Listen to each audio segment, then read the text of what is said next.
সন্তানদল president Shri Shankar সরকার এর লেখা আমি পড়ছি। আমি প্রিয়াঙ্কা চৌধুরী। নতুন পৃথিবী কেমন হবে? রাম, নারায়ণ রাম। সম্পূর্ণতা, টোটালিটি, পূর্ণাঙ্গতা। রাম অর্থাৎ মহাকাশ, নারায়ণ অর্থাৎ মহাকাশ থেকে সৃষ্ট অগণিত গ্রহ নক্ষত্র। রাম সমস্ত গ্রহ নক্ষত্রে সৃষ্ট জীবকুল। আমরা যে মহাকাশের রামের কথা বলছি, তিনি দশরথ পুত্র রাম নন। সনাতন হিন্দু ধর্মে উল্লেখিত শ্রী রামচন্দ্র নন। আর নারায়ণ হিন্দু ধর্মে ব্রাহ্মণদের নারায়ণ শিলা নন। এ হচ্ছে আদি অনাদি সত্তা। রাম নারায়ণ রাম কথা বলে, সাড়া দেয় এবং সর্বরোগ হর, সব সমস্যার সমাধান। রাম নারায়ণ রাম সবারই হৃদয়ের অন্তঃস্থলে আদি অনাদি বিবেকের সুর ও সারা। পৃথিবীতে যত ধর্ম আছে সব মানুষের তৈরি করা। তথাকথিত ঈশ্বর, গড, আল্লাহ সর্বশক্তিমান সম্পন্ন নয়। মানুষের তৈরি করা ধর্ম, তাই এগুলো ধর্মমত, ধর্মপথ নয়। এই ধর্মগুলো যদি প্রমাণ করতে পারে এইগুলো ওপরওয়ালার তৈরি করা, যিনি সবার মালিক, আকাশ থেকে নেমে এসেছে, সাগর থেকে ঠেলে উঠেছে, ভূমিকম্পের দ্বারা মাটি থেকে ঠেলে উঠেছে, বা গাছের মধ্যে ফুল ফলের মতো গাছে ঝুলেছিল, তাহলে আমি সেই ধর্মগুলোকে ধর্ম বলে মানব। যে ধর্ম মানুষকে নিরাপত্তা দেয় না, নিজেদের মধ্যে ঝগড়া করে, আর তাদের তৈরি মন গড়া মূর্তি, মন্দির, মসজিদ, গির্জায় মাথা টেকে নতজানু করতে হয়, তারা যারা নিজেরা লড়াই করে, নিজেদের মধ্যে মারামারি ঝগড়া বিভেদ করে, তবে এই ধর্ম ওদের কি শেখালো?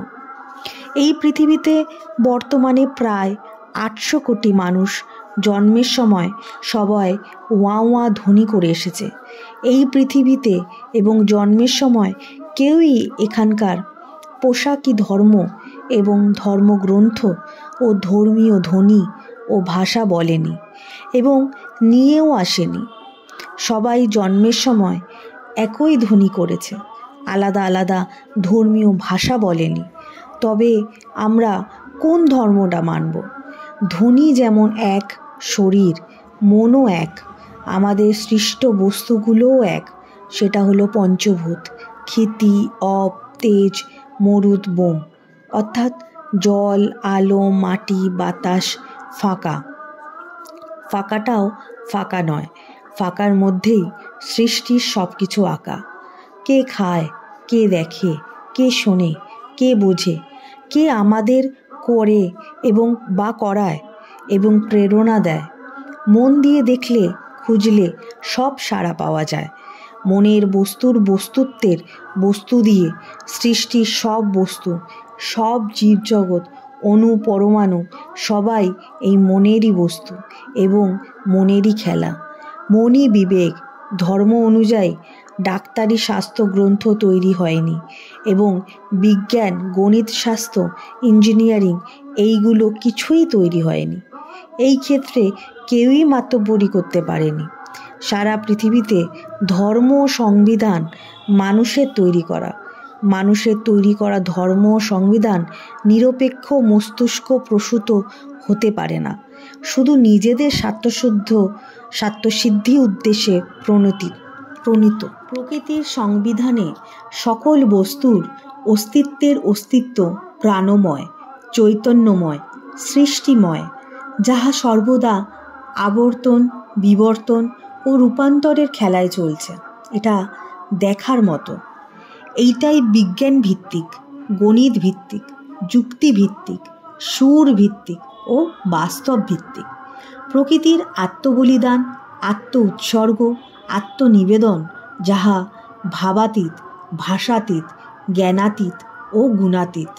তাই ধর্ম হোক প্রকৃতিগত, অর্থাৎ জল, আলো, মাটি, বাতাস, ফাঁকার মতো।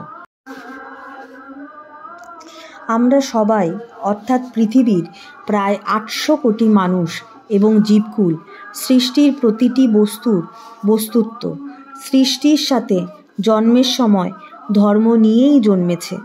আলাদা করে মানুষের তৈরি করা ধর্মের কোনো প্রয়োজনীয়তা নেই এবং জন্মের পর ধর্মের বস্তুগুলোকে খেয়ে বেঁচে আছে। সেগুলো হলো ক্ষিতি, অপ, তেজ, মরুত, বোম অর্থাৎ জল, আলো, মাটি, বাতাস, ফাঁকা।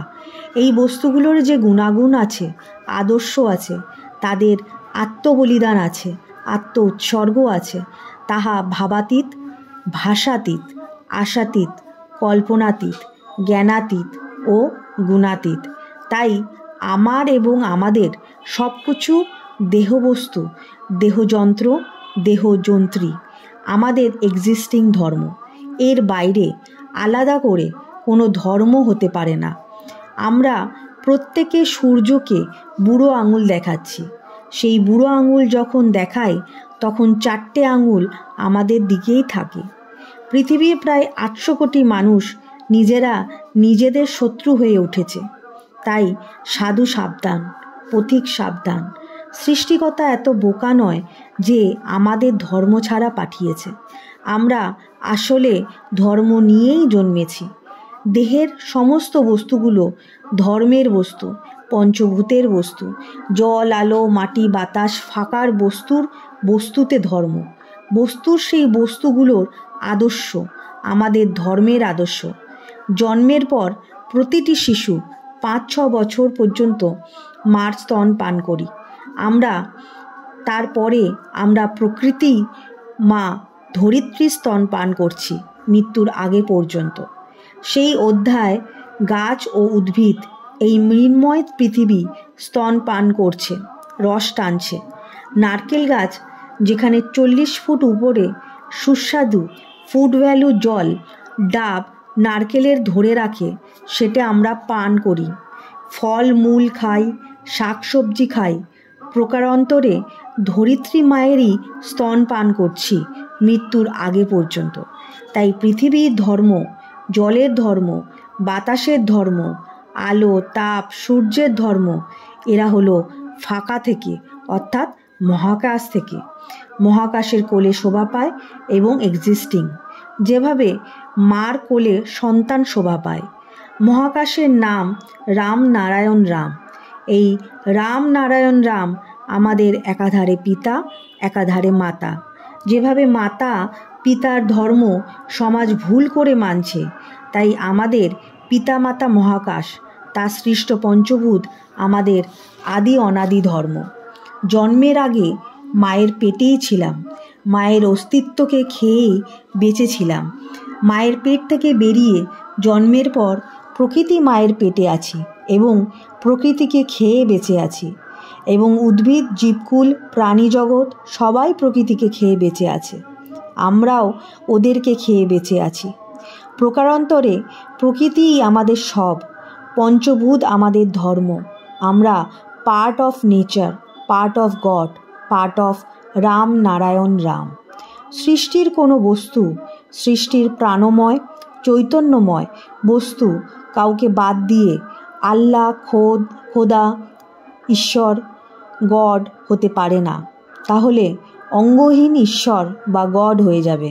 তাই জন্মগত ধর্মই আমাদের ধর্ম। জন্মের সময়ই ধর্ম নিয়ে জন্মেছি আমরা সবাই। আমাদের ভগবান দেবতারাও কখনো বলেছে নাকি আমি এবং আমরা ভগবান, দেবতা, দেবদেবী, আমাদের পূজা করো? এইরকম কোনো প্রমাণ বা রেকর্ড আছে? তৎসহ ভগবান এবং দেবদেবীদের পদবী কী, গোত্র কী? আমার ভীষণ জানতে ইচ্ছা করছে। এই পৃথিবীর মানুষ ওদেরকে হিন্দু বানিয়ে দিল। শ্রীরামচন্দ্র বলেছেন নাকি আমি ভগবান? কৃষ্ণ বলেছেন নাকি আমি ভগবান? শিব বলেছে নাকি আমি ভগবান? বিষ্ণু বলেছে আমি ভগবান? ওনাদের আদর্শ আমাদের পাথেয়। সনাতনী এবং হিন্দু ধর্মের স্রষ্টা বা ঈশ্বরের নাম কি? আজ পর্যন্ত কেউ এর উত্তর আমাকে দিতে পারেনি। আমাদের স্রষ্টা বা ঈশ্বরের নাম রাম নারায়ণ রাম। এই রাম নারায়ণ রাম পূর্ণাঙ্গতা, সম্পূর্ণতা, টোটালিটি। যেভাবে প্রত্যেকের একটি করে নাম আছে, পিতা ও মাতার দেওয়া সেই নামের মধ্যে অগণিত নাম আছে। আমাদের দেহের মাঝে সেই অঙ্গ প্রত্যঙ্গগুলি অস্তিত্বের নাম। সেই নামগুলো ধরে আমাদের কেউ ডাকে না, তাই এই রাম নারায়ণ রাম ডাকলে সবাইকে ডাকা হয়ে গেল, সবাইকে স্মরণ করা হলো। রাম নারায়ণ রাম হচ্ছে আমাদের আত্মার আত্মীয়।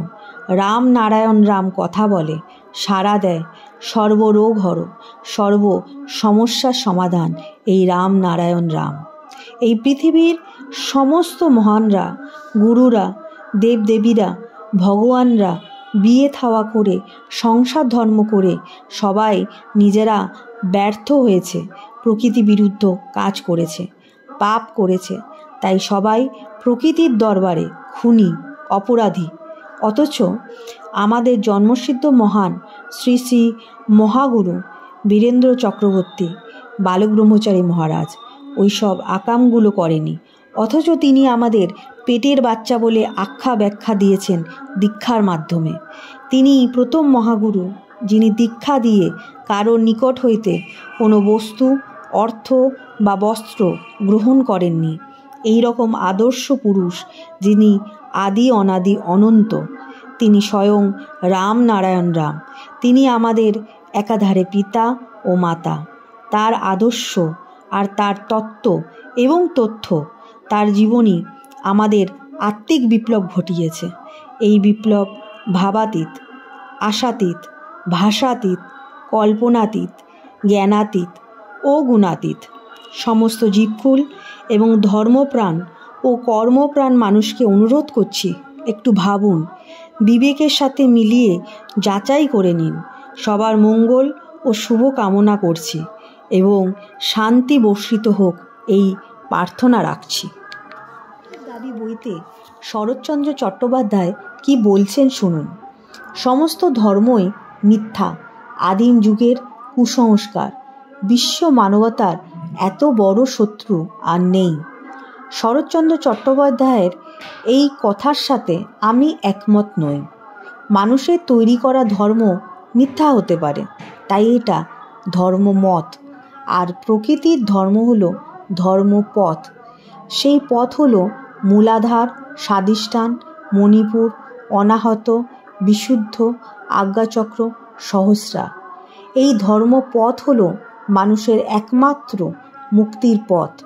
তাই শরৎচন্দ্রের কথাটা লজিক্যালি ঠিক নয়। তিনি ধর্মমত ও ধর্মপথ এক করে দিয়েছেন। সেই বিশ্বজনীন ধর্মের নিগূঢ় তত্ত্ব, যা শ্রী শ্রী বালক ব্রহ্মচারী মহারাজ বারবার বলেছেন। এই পৃথিবীর মানুষ গ্রহণ করেও বিবেকাধীন হয়ে গ্রহণ করছে না। সেই তত্ত্ব হলো জন্মগত অধিকার সমস্ত জীবকুলের। এই পৃথিবীতে যা কিছু বস্তুর বস্তুত্ব আছে, বস্তুময় জগৎ, বস্তু হচ্ছে বিজ্ঞান, গণিত, সুর ও সারা। সেই বস্তু দিয়ে এই দেহযন্ত্র ও দেহবিনা যন্ত্র। এই পৃথিবীর প্রায় 800 কোটি মানুষ, সবার ইকুয়াল রাইট প্রয়োজন ভিত্তিক। প্রায় 800 কোটি মানুষের অধিকার পৃথিবীর মাত্র 1,500 জন মানুষ হরণ করে নিয়েছে। যেভাবে রাবণ হরণ করেছিল সীতাকে। আসলে সীতা মানে শস্য, ফসল, খাদ্য এবং প্রয়োজনীয় বস্তুর বস্তুত্ব। রাজার বেটা রাজপুত্র, অর্থাৎ king oblique prince, just like we are part of God, we all are part of God. আমরা সবাই এবং উনি এক, অর্থাৎ ঈশ্বর আর আমরা সন্তান স্বরূপ। ঈশ্বর, গড, আল্লাহ, সর্বশক্তিমান যদি 1 কুইন্টাল গোল্ড হয়, তাহলে আমরা 1 গ্রাম গোল্ড। আমরা এক থেকে বহু হয়েছি। অতিথি দেবো ভব, সবাই সবার মাঝে অতিথি। দেবো ভব আমরা যখন নাবালক ছিলাম, আমাদের পিতা মাতা মালিক বা গার্ডিয়ান ছিল, আমরা সন্তান ছিলাম। সেম টু নেচার, গড, আল্লাহ, সর্বশক্তিমানের ক্ষেত্রে আমরা সন্তান। সৃষ্টির মালিক ঈশ্বর, আল্লাহ, গড, সর্বশক্তিমানের অংশীদার, তার ফলোয়ার্স এবং তার সৃষ্টির অস্তিত্ব। বর্তমানে পৃথিবীর প্রায় 800 কোটি মানুষ এবং অগণিত জীবকুল সবাই অংশীদার মালিক। একজন, সে হচ্ছে ঈশ্বর, আল্লাহ, গড অর্থাৎ সর্বশক্তিমান। সর্বশক্তিমান চায় না ব্যক্তি মালিকানা থাকুক। এই ইচ্ছা এবং আত্মিক বিপ্লব করেছিলেন হজরত মুহাম্মদ। তাই তাকে সালাম। উনি পৃথিবীতে ব্যক্তি মালিকানা থাকুক চাইতেন না। আমরা মালিক হতে চাই না, রাষ্ট্র হবে মালিক। সারা পৃথিবী একটাই রাষ্ট্র হবে, একই ধর্ম হবে। সেটা যে ধর্ম, বস্তুর বস্তুত্বে যে ধর্ম, অর্থাৎ বাস্তববাদের যে ধর্ম, বস্তুময় জগৎ, সেই ধর্ম জীব ধর্ম। আমরা কর্মী, কর্মই আমাদের ধর্ম। কর্মের বিনিময় 5টি মৌলিক বস্তু এবং অন্যান্য প্রয়োজন ভিত্তিক, যাহা সবই আমাদের প্রয়োজনের মধ্যে, অধিকারের মধ্যে থাকবে। আমরা সবাই বৈদিক মিলিটারি ফোর্স, কর্মী, শ্রমিক, কৃষক, চাষি, খেতি, জন মজুর, কর্মই আমাদের ধর্ম। কর্মের বিনিময়ে 5টি মৌলিক বস্তু আমরা রাষ্ট্রের কাছ থেকে পেতে চাই, অর্থাৎ খাদ্য, বস্ত্র, শিক্ষা, চিকিৎসা ও বাসস্থান, আরও অন্যান্য দিক যেগুলো প্রয়োজন ভিত্তিক। বৈদিক super military force, agriculture military force, medical military force, educational military force, scientist military force, engineering mechanical military force.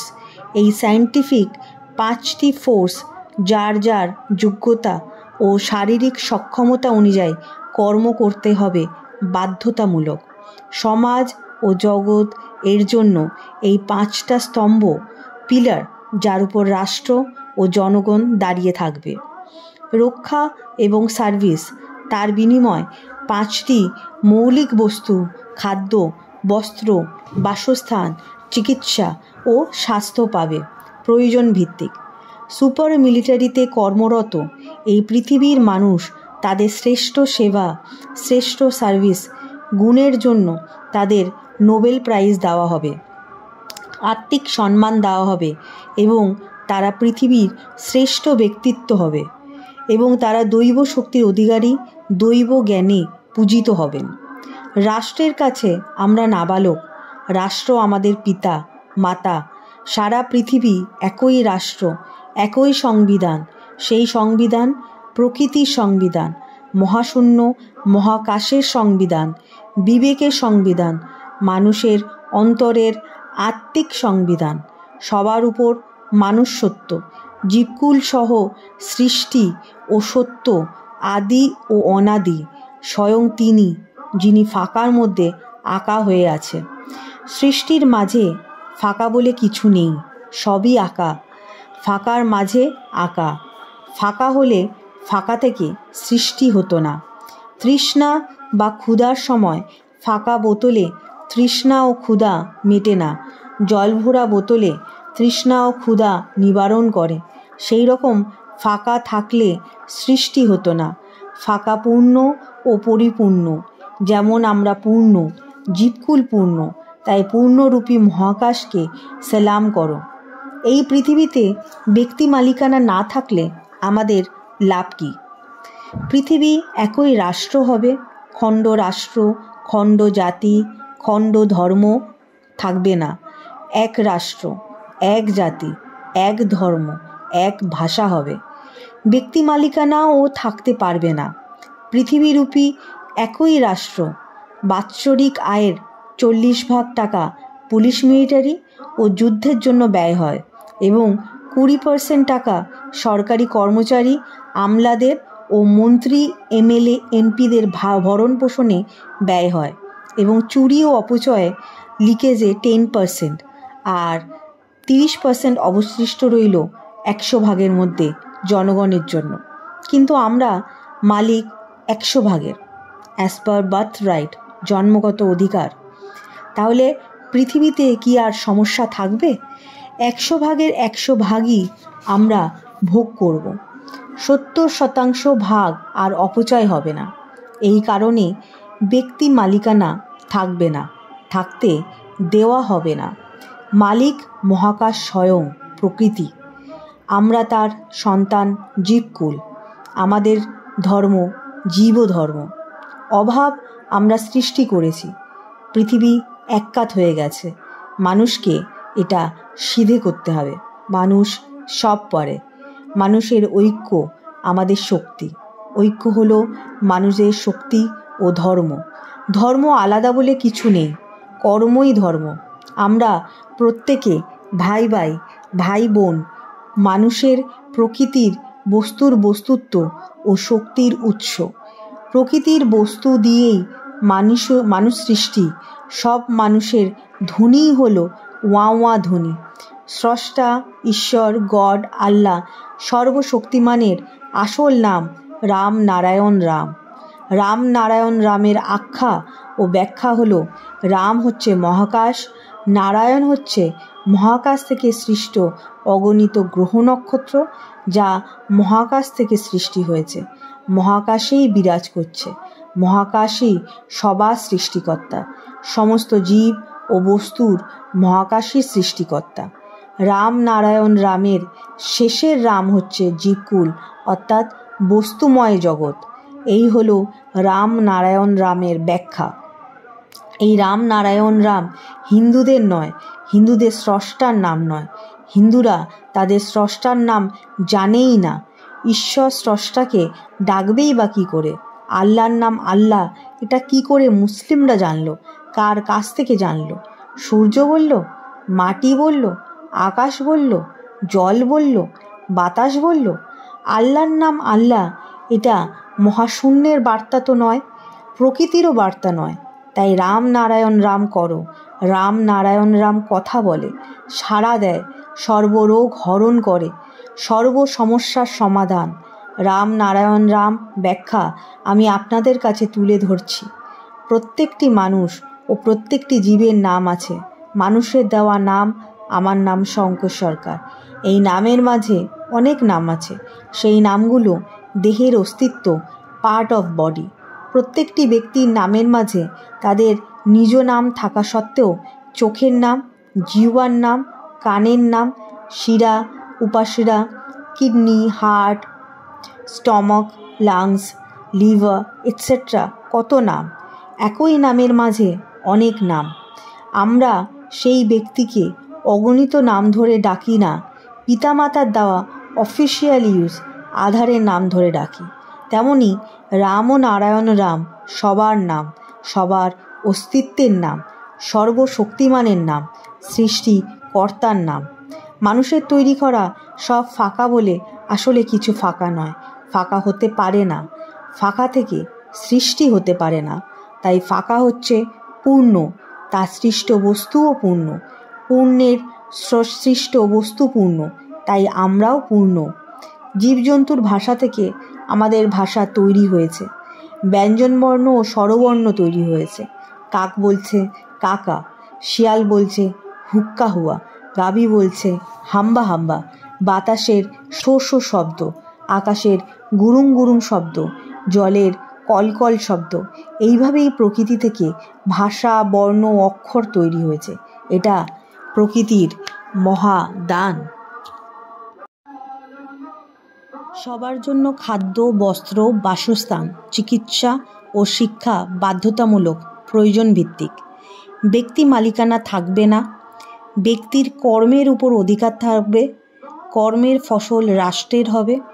সারা পৃথিবী এক রাষ্ট্র হবে। ব্যক্তিতে একটি পরিবার, রাষ্ট্র হবে পিতামাতার ন্যায়। রাষ্ট্রের কাছে আমরা নাবালক। শিক্ষা ও কর্ম আমাদের ধর্ম ও অধিকার। ব্রত হচ্ছে ধ্যান, জপ, তপ করা। ধ্যান এইভাবে করবে। অমৃত বই থেকে সংগৃহীত। দ্বিদলে মন রেখে চিন্তা করবে। দ্বিদলে চিন্তা করলে ইরা, পিঙ্গলা ও সুষমা থেকে এক প্রকার রসের ধারা নির্গত হয় এবং তার ফলে একটা বিরাট ম্যাগনেটিক অ্যাকশন হয়। তাতে প্রকৃতির সঙ্গে একটা বিরাট সঙ্গম চলতে থাকে।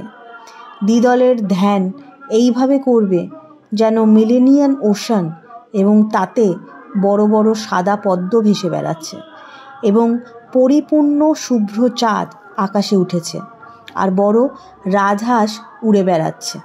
এই দৃশ্যই হলো দ্বিদলের খোরাক। মানুষ কিন্তু শুধু মুখেই খায় না, চোখ, কান, নাক, মুখ সব দিয়ে খায়। দ্বিদল হলো একটা অল ওয়েব সেট। সকল ধ্বনি, সকল দৃশ্য সেখানে জীবন্ত প্রতিফলিত হতে থাকে। আমাদের সেট তৈরি হয়ে গেলেই প্লাগটা লাগিয়ে দেওয়া হবে। সেটা অটোমেটিক ব্রহ্মের সঙ্গে নিজেকে বিলীন করে দিলে তখন নিজেকে সকল কিছুর সঙ্গে প্রতিষ্ঠিত মনে হবে। মহাশূন্য সৃষ্টির আতুরঘর বই থেকে সংগৃহীত। আরও আপনাদের জানাতে চাই, দেবতারাও সব সাধারণ ঘরের ছেলে। তারাও চুরি করত, দুষ্টুমি করত, ঝগড়া বিবাদ করত। সাধনা করতে করতে এক একজন বিরাট বিরাট স্থান নিয়ে বসে আছেন। কেহ মহান, কেহ অবতার, কেহ ভগবান হয়ে আছে। জপ করতে করতে তারা ভগবান হয়ে গেলেন। শিব কত চঞ্চল ছিল। সাধারণ গৃহস্থ ঘরের পাহাড়িয়া ছেলে, পাথর গুঁড়ো করে জীবন ধারণ করত। পাথর ভাঙতে ভাঙতে হাতে কত বাড়ি খেয়েছে আর কেঁদেছে। 5,000 বাড়ির পাথর গুঁড়ো করেছে সে। তার গুঁড়ো করা পাথরে 1,000 বাড়ি তৈরি হয়েছে, অথচ তার নিজের ঠাঁই নেই। 50,000 লোক জায়গায় জায়গায় পাথর গুঁড়ানির কাজ করত। শিব ভাবলেন, এই হাতে পাথর গুঁতিয়ে যদি 5,000 বাড়ির পাথর গুঁড়ো করতে পারি, তাহলে আমি নিজের ভিতরে গুঁতোই না কেন? দেখি তাহলে আমার আবাস মেলে কিনা। আবাস মিললে তো হয়েই গেল। শিব জপ করতে করতে শুরু করলেন। নিজেকে জাগাতে জাগাতে তিনি মাথা ঠুকতে লাগলেন, চিৎকার করে কাঁদতে আরম্ভ করলেন। শ্মশানে যেতে লাগলেন। শ্মশানে একগ্র মনে সাধনা করতে পারবেন। সেখানে কেহ তার সাধনায় বিঘ্ন ঘটাতে পারবে না, অসুবিধা করতে পারবে না। এখানে এসে অগ্নিতে সবাই পঞ্চভূতে মিশে যাচ্ছে, তাই সাধনা স্থান হিসাবে তিনি শ্মশানকেই বেছে নিলেন। তখন থেকে শিব ভস্ম মাখতে শুরু করলেন দেহে।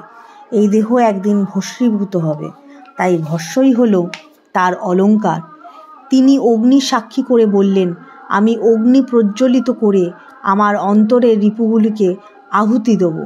তারপর অগ্নিতে আহুতি দিয়ে বললেন, হে অগ্নিদেবতা, হে বায়ুদেবতা, আমি যজ্ঞ করছি, মনের ভিতরে অনল করে আহুতি দিচ্ছি, আমি হাহাকার করছি। তোমরা কে কোথায় আছো? এসো, আমাকে কৃপা করো। আমি ব্রহ্মানন্দের নাদে জ্বলে যাচ্ছি। আমাকে বলো কি মত, কি পথ? তিনি কাঁদতে কাঁদতে সংজ্ঞা হারালেন। তার বাহ্য দৃষ্টি রুদ্ধ হয়ে অন্তর্দৃষ্টি খুলে গেল। দূর থেকে দৈববাণী শুনতে পেলেন, হে শিব, তুমি শান্ত হও। তোমার নাদের ধ্বনি, তোমার মঙ্গল ধ্বনি আসছে। তোমার অন্তর্লোক হতে তোমার মঙ্গল হবে। সংজ্ঞা লাভ করে মঙ্গলময় শিব তখন ডমরু বাজাতে লাগলেন, আনন্দে আত্মহারা হয়ে। কোনো কিছুই তখন খেয়াল ছিল না তার। তিনি আপন মনে জপে তন্ময় হয়ে রইলেন। পাগল ভেবে যে যা খুশি বলতে আরম্ভ করল। মঙ্গলময় শিবকে অনেকে অনেক অপবাদ দিল, কিন্তু সাগরে পানার কচুরি পানা স্থান নেই। কোনো কিছুই তাকে অপদস্থ করতে পারে নাই। এমনকি কেউ কেউ গায়ে থুতুও ছিটাতে লাগলো। কিন্তু দেহে তো খাদ্যের দরকার, দেহ শুকিয়ে যেতে লাগলো। ভিক্ষায় বাহির হলেন, কেউ ভিক্ষা দেয় না। তিনি শ্মশানে মশানে থাকেন। কোনো বাড়িতে গেলে তারা গোবর ছিটা দেয়। ক্ষুধায় তৃষ্ণায় অস্থির হয়ে তিনি পাথরের মাঝে অজ্ঞান হয়ে পড়লেন। হঠাৎ দৈবশক্তি বলল, আমি এদিকে ঠিক আছি, তুমি তোমার ব্যবস্থা করো। তারপর শিব ঘরে ঘরে যান, কোথাও তার স্থান নেই। বহু দুঃখের পর তিনি চাকরি নিলেন বোঝা টানার। শেষ বেলায় রাস্তায় পড়ে গেলেন। ঊর্ধ্বশ্বাস উঠে গেছে, প্রাণ যায় আর কি। তখন কি যেন একটু মিষ্টি আর একটু জল দিল। শিব নতুন বল পেলেন, কিন্তু জীবনভর তিনি অভাবের মাঝেই চললেন। একদিন দেখা গেল সব দেবদেবীরা ওপরে শিব বসে আছেন। তিনি দেবাদিদেব রূপে নিজের স্থান করে নিয়েছেন। দেবদেবীরা বললেন, শিব তুমি মহাযোগী, মহাধ্যানী, মহাজ্ঞানী।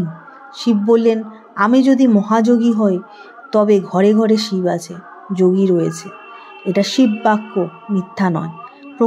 প্রত্যেকের ভিতরেই শিবের শিবত্ব আছে। শিব অর্থাৎ মঙ্গল, আশুতোষ অর্থাৎ অল্পতেই তুষ্ট। যিনি আপন ভোলা তিনি ভুলে আছেন। মাতৃপদতলে মঙ্গলময় শিব সব হয়ে আছেন। আমাদের ভিতরও মঙ্গল আছে। মাতৃপদ চিন্তা করলে মঙ্গল হয়। সেই গন্তব্যস্থলে দেবের দেবালয়ে আমাদেরও যাওয়ার টিকিট আছে। টিকিট রয়েছে হৃদয়ে। আমি বলছি এটা পান্থশালা, তাই পথিক হও সাবধান। প্রকৃতির নিয়মে যাওয়ার পথে চলে তো যেতেই হবে। সূর্যকে কাঁচকলা দেখালে তার কি হবে? সে আপন মনে কিরণ দান করে চলেছে। আমাকে শ্রী শ্রী ঠাকুর বালব্রহ্মচারী কতজন কত অপমান করেছে। যে যা ইচ্ছা বলছে, যা ইচ্ছে বুঝছে। কোনো দিন তো আমি বিচলিত হইনি। 8-9 বছর বয়স হতে শুরু হয়েছে, আজ 37-এ পড়েছি। আমার মনের ভিতরে, জ্ঞানের ভিতর এইসব উড়ে যাচ্ছে। বাতাস যেমন ধুলায় উড়ে যায়, ঠিক তেমনই এটা শুধু আজকের কথা নয়।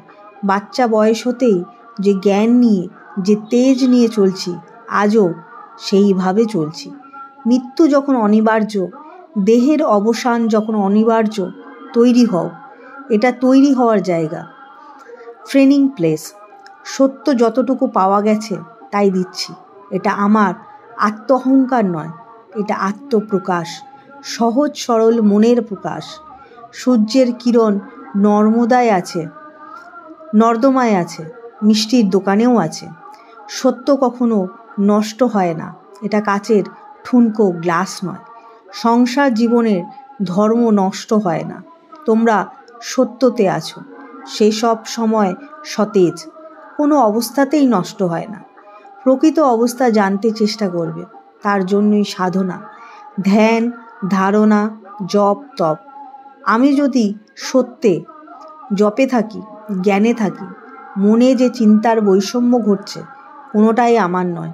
সব কিছু মানিয়ে নিয়ে চলছি। এই দুঃখ নয়, এই সুখও আমার নয়।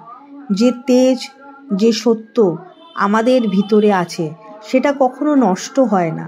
তাই যোগ, ধ্যান, ধারণা, জপ, তপ এইসবে নিয়েই থাকতে হয়। শেষের দিনের ভাবনাই করা দরকার। ট্যাক্সির মিটার উঠছে, প্রতি ক্ষণে ক্ষণে মৃত্যুর দিকে এগিয়ে চলেছি আমরা। তাই প্রতীক সময় থাকতে হও সাবধান। আগে গিয়ে শিখে নাও রে গুরুর কাছে দোকানদারি। বেহুশভাবে চললে পরে তহবিলের মাল যাবে চুরি। মেডিটেশন, ধ্যান,